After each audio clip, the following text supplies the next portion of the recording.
ನಮಸ್ಕಾರ. ವಿಶ್ವವಾಣಿ ಟಿವಿ ಸ್ಪೆಷಲ್ಗೆ ಸ್ವಾಗತ. ನಾನು ಚಿದಾನಂದ ರುದ್ರಾಪುರ್ಮಾಡ್. ಇಂದಿನಿಂದ 44 ದಿನಗಳ ಕಾಲ ಉತ್ತರ ಪ್ರದೇಶದ ಪ್ರಯಾಗ್ರಾಜ್ನಲ್ಲಿ ಮಹಾ ಕುಂಭಮೇಳ ನಡೆಯಲಿದ್ದು, ಭಕ್ತರಿಗೆ ಯಾವುದೇ ತೊಂದರೆ ಆಗದಂತೆ ಮುನ್ನೆಚ್ಚರಿಕೆಯಾಗಿ ಬಿಗಿ ಭದ್ರತೆ ನಿಯೋಜಿಸಲಾಗಿದೆ.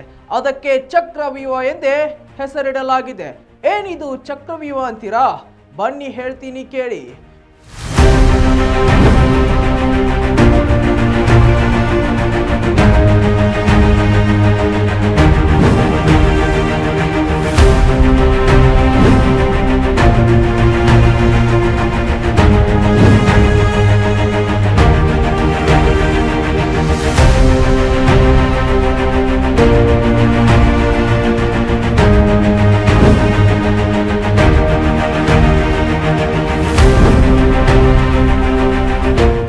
ಕುಂಭಮೇಳ ಹೆಚ್ಚು ಕಡಿಮೆ 10,000 ಹೆಕ್ಟೇರ್ ಪ್ರದೇಶದಲ್ಲಿ ನಡೆಯುತ್ತಿದೆ.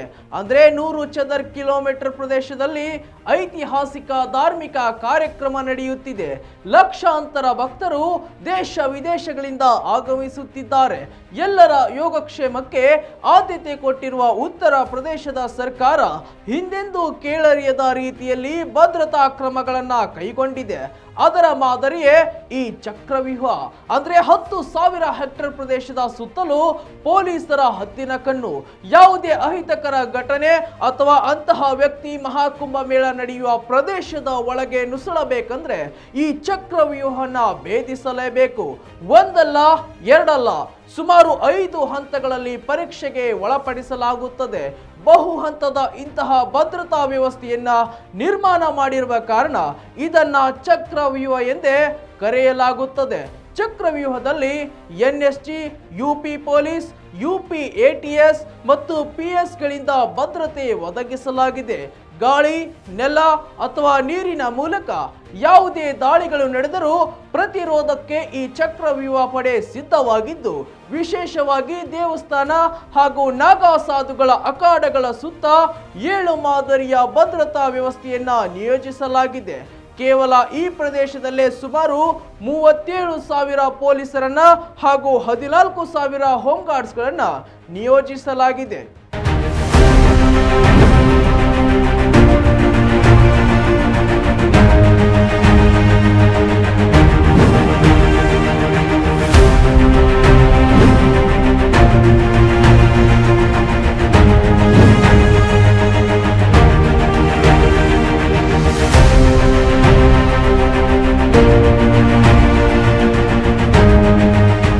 ಉತ್ತರ ಪ್ರದೇಶದ ಪೊಲೀಸರ ಜೊತೆಗೆ ರಾಜ್ಯ ಭಯೋತ್ಪಾದನಾ ನಿಗ್ರಹ ದಳ, ರಾಷ್ಟ್ರೀಯ ಭದ್ರತಾ ಸಿಬ್ಬಂದಿ ಮತ್ತು ಪ್ರಾಂತೀಯ ಸಶಸ್ತ್ರ ಕಾನ್ಸ್ಟೇಬಲರಿ ಇಂದ ಭದ್ರತೆಯನ್ನ ಒದಗಿಸಲಾಗಿದೆ. ಪೊಲೀಸರು ನೀರೊಳಗಿನ ಡ್ರೋನ್ಗಳು ಮತ್ತು ಎಐ ಸಕ್ರಿಯಗೊಳಿಸಿದ ಕ್ಯಾಮೆರಾಗಳು ಸೇರಿದಂತೆ ಸುಧಾರಿತ ತಂತ್ರಜ್ಞಾನವನ್ನ ಸಹ ಬಳಸುತ್ತಿದ್ದಾರೆ.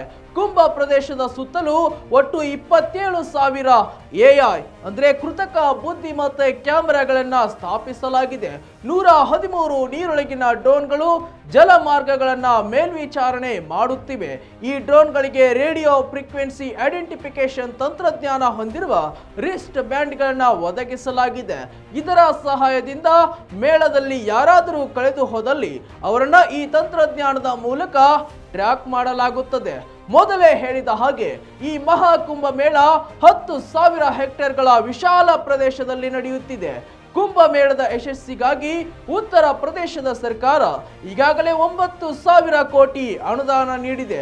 ಕೋಟ್ಯಾಂತರ ಭಕ್ತರಿಗಾಗಿ ವಿಶಾಲವಾದ ಪ್ರದೇಶದಲ್ಲಿ 1.5 ಲಕ್ಷ ಟೆಂಟ್ಗಳನ್ನ ನಿರ್ಮಿಸಲಾಗಿದ್ದು, ಭಕ್ತಾದಿಗಳ ಸಂಚಾರಕ್ಕಾಗಿ 30 ಕಿರು ಸೇತುವೆಗಳನ್ನ ನಿರ್ಮಾಣ ಮಾಡಲಾಗಿದೆ. 400 ಕಿಲೋಮೀಟರ್ಗೂ ಹೆಚ್ಚು ತಾತ್ಕಾಲಿಕ ರಸ್ತೆಗಳನ್ನ ರಚಿಸಲಾಗಿದೆ. 69,000 ಬೀದಿ ದೀಪಗಳ ವ್ಯವಸ್ಥೆ ಮಾಡಲಾಗಿದೆ. ಇದರಿಂದ ಭಕ್ತರಿಗೆ ರಾತ್ರಿ ವೇಳೆಯೂ ಸೂಕ್ತವಾದ ರಕ್ಷಣೆ ಸಿಗಲಿದೆ. ಕುಂಭಮೇಳದ ಪುಣ್ಯ ಸ್ನಾನದ ವೇಳೆ ಯಾವುದೇ ಅವಘಡ ಸಂಭವಿಸದಂತೆ ಮುನ್ನೆಚ್ಚರಿಕಾ ಕ್ರಮವಾಗಿ ನದಿಯ ಉದ್ದಕ್ಕೂ 12 ಕಿಲೋಮೀಟರ್ ಘಾಟ್ಗಳನ್ನ ನಿರ್ಮಿಸಲಾಗಿದೆ. ಈಗಾಗಲೇ 1.5 ಲಕ್ಷ ಶೌಚಾಲಯಗಳನ್ನ ನಿರ್ಮಿಸಲಾಗಿದೆ. ಮಹಾಕುಂಭ ಮೇಳ ಹಿನ್ನೆಲೆಯಲ್ಲಿ ನಗರದ 29 ದೇವಾಲಯಗಳನ್ನ ನವೀಕರಿಸಲಾಗಿದೆ. 1800 ಹೆಕ್ಟೇರ್ ಪ್ರದೇಶವನ್ನ ವಾಹನಗಳ ಪಾರ್ಕಿಂಗ್ಗಾಗಿ ಕಾಯ್ದಿರಿಸಲಾಗಿದೆ. ಈಗಾಗಲೇ ಮಹಾಕುಂಭಮೇಳ ಅದ್ದೂರಿಯಿಂದ ಚಾಲನೆಗೊಂಡಿದ್ದು ಯಶಸ್ವಿಯಾಗಿ ಮುನ್ನಡೆಯಲಿ ಎಂಬುದು ನಮ್ಮ ಆಶಯ. ಇದಾಗಿತ್ತು ವೀಕ್ಷಕರೇ ಇವತ್ತಿನ ಸ್ಪೆಷಲ್ ಸ್ಟೋರಿ. ಮತ್ತಷ್ಟು ವೈವಿಧ್ಯಮಯ ಸುದ್ದಿಗಳಿಗಾಗಿ ವಿಶ್ವವಾಣಿ ಟಿವಿ ಮತ್ತು ವಿಶ್ವವಾಣಿ ಟಿವಿ ಸ್ಪೆಷಲ್ ಚಾನಲ್ ಅನ್ನು ಸಬ್ಸ್ಕ್ರೈಬ್ ಮಾಡಿ. ನಮಸ್ಕಾರ.